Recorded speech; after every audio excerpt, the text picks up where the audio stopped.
Hi hello నమస్తే welcome back to my channel. ఈరోజు present అయితే మనం అడవిలో శివాలయం అయితే ఇన్స్టాగ్రామ్లో ట్రెండింగ్ అవుతుంది. సో అడవిలో శివాలయం అయితే చూడడం అయితే జరిగింది. ఇక్కడ ఇంకొక విశేషం ఏంటంటే మనం ఎక్కడైనా సరే పూజ చేయాలంటే శివలింగం దగ్గరికి మనల్ని డైరెక్ట్గా వెళ్ళనివ్వరు. మనమైతే ప్రజెంట్ టెంపుల్ ఎదురుగా అయితే ఉన్నాము. గుడిలోకి వెళ్ళి మీకైతే శివలింగాన్ని అయితే చూపిస్తాను.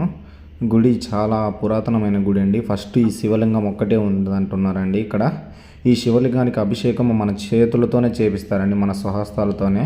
ఎందుకంటే పాలాభిషేకము ఇక్కడ చేస్తే చాలా మంచిది. ఇక్కడ అభిషేకం చేసి ఏదైనా కోరిక కోరుకుంటే కనుక తప్పకుండా నెరవేరుతుందంట అండి. అంత మహిమ గల శివలింగం అండి. ఇక్కడ మనమైతే ప్రజెంట్ గర్భగుడిలో అయితే ఉండడం అయితే జరిగింది. ఇక్కడ అమ్మవారి స్వరూపం కూడా ఉండడం అయితే ఉంది. కాదండి, ఇక్కడ సుబ్రహ్మణ్యేశ్వర స్వామి వారి ఆలయం కూడా ఉందండి. శ్రీవల్లి దేవసేన సమేత సుబ్రహ్మణ్యేశ్వర స్వామి వారి ఆలయం అండి. ఇక్కడ వారి ప్రతిరూపాలు అయితే మనకు కనపడుతున్నాయి. ఫైనల్గా అభిషేకం అయితే పూర్తి చేసుకున్నాము. టెంపుల్ అయితే చాలా అంటే చాలా బాగుంది. ఇది శ్రీశైలం ఎలా ఉంటుందో అలాగా శివలింగం అయితే ఇక్కడ అయితే ఉండడం అయితే జరిగింది. శివలింగమే కాదండి, మనమైతే ఇప్పుడు ప్రజెంట్ వినాయకుడి టెంపుల్ దగ్గరికి అయితే రావడం అయితే జరిగింది. వినాయకుడి వాహనం అయితే ముందైతే ఉండడం అయితే జరిగింది. ఈ ఎలక వాహనం పైన అయితే వినాయకుడు ఊరేగుతాడు కదండి. వినాయకుడి టెంపుల్ కాడ అయితే మనమైతే ప్రజెంట్ ఉన్నాము. ఈ టెంపుల్ యొక్క హోమగుండం కూడా అయితే ఇక్కడ రెడీ అవుతుంది. మనకు ఇక్కడ శివరాత్రి ఉత్సవాలు అయితే చాలా బాగా జరుపుతారు. ఇక్కడ లోపలికి వెళ్ళేసి మీకైతే శివుడి లింగం మీద అయితే రూపం అయితే చెక్కడం అయితే జరిగింది. సో లోపలికి వెళ్ళిన తర్వాత చూపిస్తాను. అడవిలో శివాలయం అంటే నెల్లూరుకు ఈ మధ్య ట్రెండింగ్ అవుతుందండి. సో ఎవరైనా సరే వీకెండ్స్లో అయినా కానీ ఎప్పుడైనా కానీ సరే ఇక్కడ వచ్చి విజిట్ చేయండి.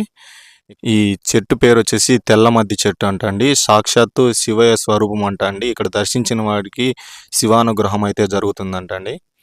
అండ్ ఇదే అండి తెల్లమద్ది చెట్టు. ఇది టెంపుల్ని ప్రజెంట్ ఇంకా డెవలప్ చేస్తున్నారండి. సో ఎవరైనా ఆసక్తి గలవారు ఉంటే కనుక ఇంకా టెంపుల్ని డెవలప్ చేయొచ్చు మనకు. అలాగే ఇక్కడ శివుడి టెంపుల్తో కాకుండా మాత్రమే కాదండి, నాగేంద్ర స్వామి వారి టెంపుల్ అయితే కూడా అవైలబుల్. ఇక్కడ పుట్ట కూడా అయితే ఉంది నాగేంద్ర స్వామి వారికి.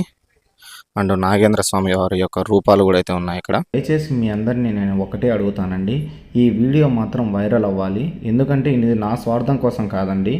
ఈ గుడిని మనం డెవలప్ చేసుకోవాలండి. డెవలప్మెంట్ అనేది చాలా ఇంపార్టెంట్ మనకు ఇప్పుడుండే రోజుల్లో. మనమైతే ఈ గుడిని బ్రహ్మాండంగా డెవలప్ చేసుకోవాలి. అలాగే నాగుల అమ్మవారి రూపం అయితే మనకు కనపడుతుంది చూడండి. నవగ్రహ మండలము లోపల నవగ్రహాలు కూడా ఉన్నాయండి. నవగ్రహ మండలం ఇదేనండి. సో ఫైనల్గా అయితే మనమైతే పాలాభిషేకం అయితే జరిపించుకోవడం అయిపోయింది.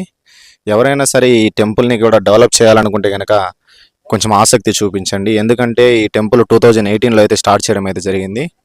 సో ఎవరైనా ఆసక్తి ఉంటే కనుక మనకు ఆ శివుడి దయ ఎప్పుడు మనకు శివుడు ఆజ్ఞ లేనిదే చీమైనా కుట్టదంటారు కదా. శివుడి టెంపుల్ని ఎవరైనా డెవలప్ చేస్తే ఇంకా చాలా మంచిది, వాళ్ళకు మంచిగా ఉంటారని. ఎవరైనా మన ఛానల్ని కొత్తగా విజిట్ చేస్తున్నట్టయితే ప్లీజ్ లైక్ చేయండి, సబ్స్క్రైబ్ చేయండి. అండ్ ఈ వీడియో వైరల్ అయ్యేంత వరకు మనమైతే వీడియో అయితే షేర్ చేయాలి. ఎందుకంటే ఈ టెంపుల్ని డెవలప్ చేసుకోవాల్సిన బాధ్యత మనది. ఆ శివుడి దయతో అంతా ఈ టెంపుల్ని డెవలప్ అయితే మళ్ళీ ఈ వీడియోని నేను మన యూట్యూబ్ ఛానల్ అయితే అప్లోడ్ చేస్తాను.